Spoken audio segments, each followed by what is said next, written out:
The justice system's aversion to repeat offenders, not a rise in actual crime, feeds the prison industrial complex, a new study has essentially found, as a record number of people receiving prison sentences have prior convictions.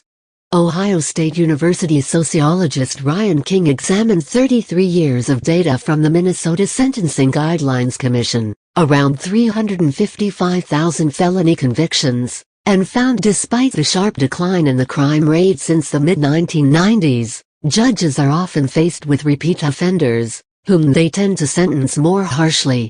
The issue is that the average offender who appears before a judge for sentencing today has a much more extensive criminal record than they did in the past, noted King, a professor of sociology at OSU. It is much harder for judges not to give prison sentences to repeat offenders, so we have more convicted people going to prison. In comparing the more than 3 decades of data, King found the average offender in 1981 had just 1 prior felony, but in 10 years, prior felonies doubled to 2, and by 2013, the average offender had 2.5 previous felonies. In fact, the rate at which prior offenders received prison sentences increased over time, as well, the study found. In 1981, 15% of prior offenders received a prison sentence, but that increased to 20% by 1995. And staggeringly had reached nearly 30% in 2013. Fewer than 40% of offenders sentenced to prison had criminal records in 1981, but 60% did just 2 decades later. Criminal activity can decrease, but the criminal record only goes up, said King. Judges are dealing with more repeat offenders now. Notably, data did not evidence harsher sentencing for repeat offenders over time. In fact, King observed increasing leniency by judges toward those with prior records. He surmised the issue isn't sentencing itself, but the fact more people with prior records received sentences more frequently, perhaps in part due to public alignment with the oft-touted tough-on-crime stance heralded by law enforcement and legislators. Judges' hands are tied to some extent, King noted.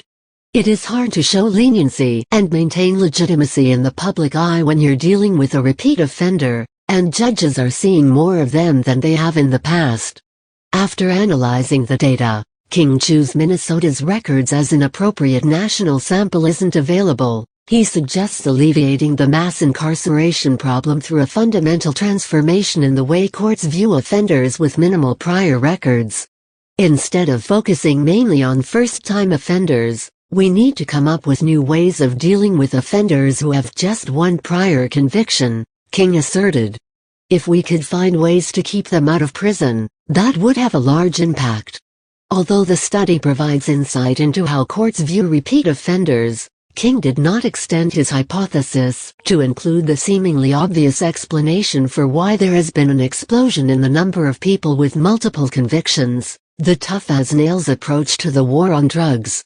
Indeed, public opinion about cannabis, in particular, evidences growing exasperation with nanny state drug war strictures which have mushroomed prison populations with otherwise non-violent offenders whose only crimes involve a plant.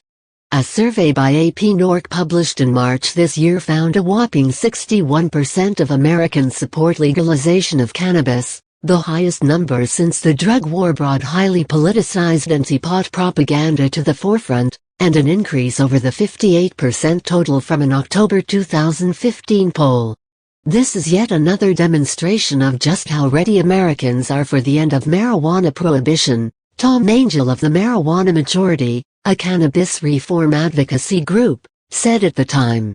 The growing level of support for legalization that we see in poll after poll is exactly why we're now in a situation, for the first time in history, where every major presidential candidate in both parties has pledged to let states set their own marijuana laws without federal interference. As if answering King's unspoken question concerning the swollen numbers of repeat offenders going back to prison, the DEA last month thumbed its nose at the American public by reneging on previous intimations it planned to reschedule cannabis from its status as a substance with no medical worth, alongside cocaine and heroin. While fully one-third of legalization supporters believe there should be no restrictions whatsoever concerning cannabis, and significant percentages feel relatively minor restrictions would be appropriate, the state's failure to lift prohibition guarantees the number of pot prisoners will continue to mount. Cannabis policy obviously varies widely by state, but with prohibitive federal strictures in place, drug war proponent politicians are free to enact burdensome legislation landing even medical cannabis users burdensome penalties, including, of course, the very felony convictions at the heart of King's study. And all of this only addresses one substance the state deems illegal. Arbitrarily inflated incarcerations from the war on drugs could facilely be eradicated if the state were to eliminate, well, the war on drugs.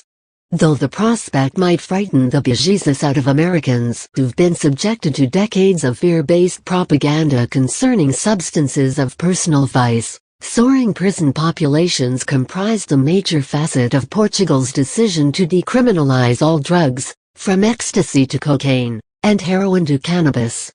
And it worked, albeit imperfectly, but nevertheless astonishingly well.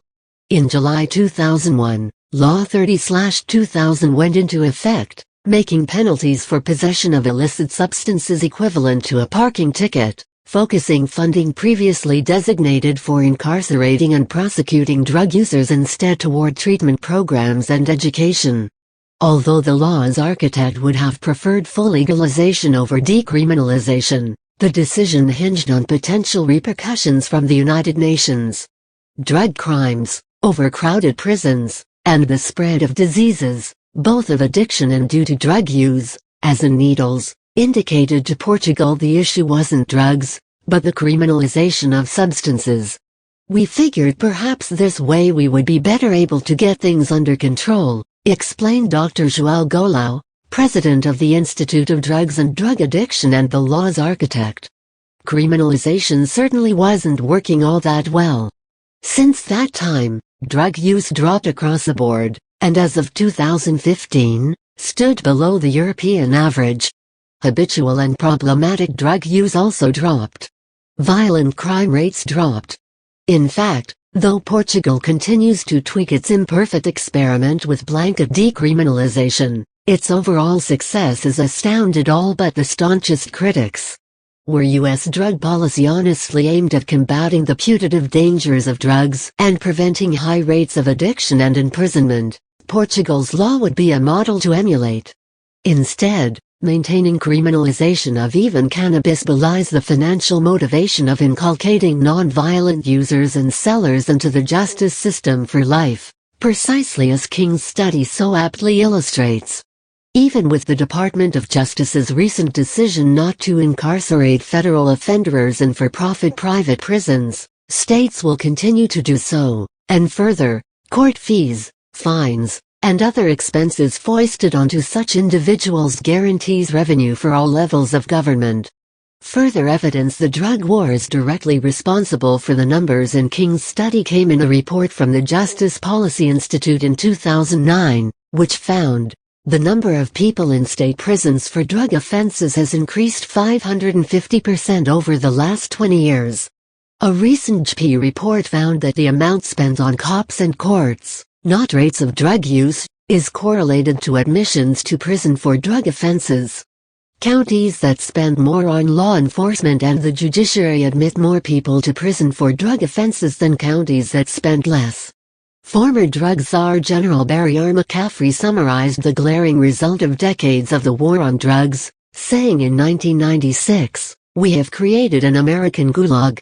In light of these facts, and in response to King's oblivious positive, the need to find a way to keep people out of prison, it is absolutely imperative we end the utterly failed war on drugs, which must begin with rational discussion not rooted in governmental scaremongering. Of course, ending the drug war presents an existential threat to the state and corporations whose obscenely lucrative profiteering from it seem to obviate no end in sight. Read more at http://thefreethoughtproject.com/study-prison-populations-lower-crime/number 7D2U9WMLGMR0 OKU.99